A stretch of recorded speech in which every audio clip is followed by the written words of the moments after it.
Lestat here. Hope you guys are doing well. Today we're going to be profiling my S-Force deck. If you enjoyed today's video, be sure to give it a like, leave a comment down below. I always enjoy interacting with you, and please consider subscribing for more awesome Yu-Gi-Oh content. Without further ado, let's dive right into it. First, we're playing triple copies of Chiyomaru. This is going to be your primary starter. You're going to be able to banish an S-Force card from your hand. Then you can return Chiyomaru to the hand to special summon an S-Force monster from your deck. Ideally, you want to banish a Gravitino from your hand, which we're playing 3 copies of. That way you can special summon 1 of 2 copies of Platina from your deck. Whenever Platina is summoned this way, you'll bring back your Gravitino from the banish zone. Then Gravitino on summon will grant you a search. We're playing triple copies of Retroactive. Whenever you go to link summon an S-Force monster using monsters on the field as material, you can use this card in your hand as link material as well. Whenever you activate an S-Force monster's effect that requires you to banish something, you could banish this card from your graveyard instead. And if you control this monster, you could bounce this to your hand to special summon a level 2 or higher S-Force monster. So that kind of solves the brick issue with the high level S-Force. We're playing 2 copies of Edge Razor. You never need a third one. The third one's kind of bricky. This card is pretty much a Goblinberg. Whenever you normal special summon it, you can summon an additional S-Force monster from your hand, such as your Retroactive, which is pretty much in here for the grind game. If this card is special summon, you can revive another S-Force monster from the graveyard. This card is also a board clearer. You could banish an S-Force card from your hand to destroy all monsters your opponent controls that are in the same column as your S-Force monsters. For the hand traps, we're playing triple copies of Ash Blossom and Joyous Spring, triple copies of Effect Veiler, and to round off the hand traps, we're playing 2 copies of Beastal Magma Hunt with the 1 Beastal Drew Swarm. I decided to cut out Dimension Shifter because I never seem to draw it in my opening hand, and it's a dead card late game. So I figured the Beastal monsters were a better substitute. You can agree to disagree, but those are my thoughts. We're playing triple copies of Pot of Prosperity. This just adds consistency to the deck. If you can't afford this card, you could play Pot of Extravagance, you could play Pot of Desires, you could play Upstart Goblin. There are budget options out there. We're playing triple copies of S-Force Bridgehead. When this card is activated, you could search for an S-Force monster from your deck to your hand. Of course, we are playing the one Terraforming to search it. We'll play 1 copy of Reinforcement of the Army. This is just here to search for your Chiyomaru. 1 copy of S-Force Showdown. This card is pretty much an extender.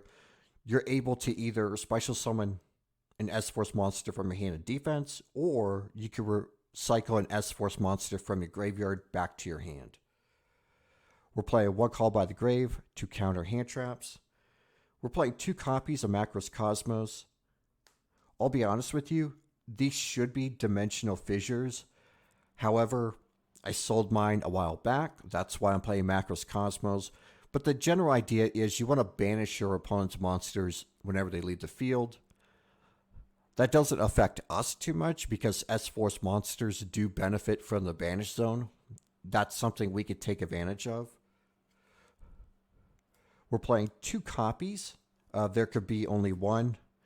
S-Force is kind of a slow-paced deck, and most archetypes now are all the same type. And luckily for us, all the S-Force monsters are different types, so this is going to benefit us and restrict our opponent. We're playing 1 copy of S-Force Specimen. This is pretty much in here for the grind game. This just allows us to revive an S-Force monster from the banish zone. And then last but not least, we're playing triple copies of S-Force Chase. This is a compulsory evacuation device. You could bounce monsters to your opponent's hand equal to the number of S-Force monsters we control. And whenever you go to activate an S-Force monster's effect, just like Retroactive, you could banish this card from your graveyard instead. So that concludes the main deck. Getting into the extra deck, we're playing 2 copies of the new S-Force Night Chaser. This card is absolutely amazing. Pretty much this allows you to interrupt your opponent on their turn. If you're not aware, S-Force monsters do have additional effects that restrict your opponent whenever they control a monster in the same zone as them. It could be anything like lowering attack points, banishing the monster when they leave the field, or preventing them from attacking if they're in the same zone as a S-Force monster. This card allows you to shuffle an S-Force monster from your deck. Keep in mind, it's a quick effect.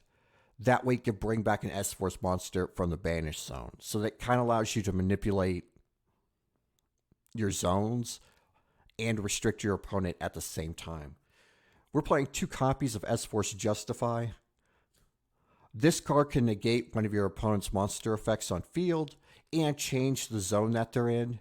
And when this card goes to attack, it can banish all monsters that it points to. We're playing 1 copy of Salamangreat Almirage, 1 copy of Nightmare Cerebus. This is here to get rid of special summon monsters. 1 Nightmare Phoenix for spell and trap removal. 1 Nightmare Unicorn for the spin. 1 Griffin. This is just here to lock your opponent. We're playing 1 copy of IP Masquerena. We are playing Blink monsters that can interrupt your opponent on their turn, so that's why we're playing IP Masquerena. We're playing cards like Underworld Goddess, which can shut down activated effects. We're also playing Crusadia Avermax. 1 copy of Unchained Abomination. This could potentially pop 3 cards per turn. We're playing 1 copy of Appaloosa Above the Goddess for the negate. And last but not least, we're playing 1 copy of Boral Sword Dragon for the OTK. If you have access Code Talker, I highly recommend playing that over the Boral Sword. But I don't own Access Code Talker, so for now I am playing the Boral Sword Dragon. This concludes today's S-Force profile. I hope you really enjoyed it, and if you did, be sure to give the video a like, leave a comment down below. I always enjoy interacting with you, and please consider subscribing for more awesome Yu-Gi-Oh content. Hit the notification bell to be notified of when I go live and upload, and until next time, I hope you have a great week, and I'll see you in the next video.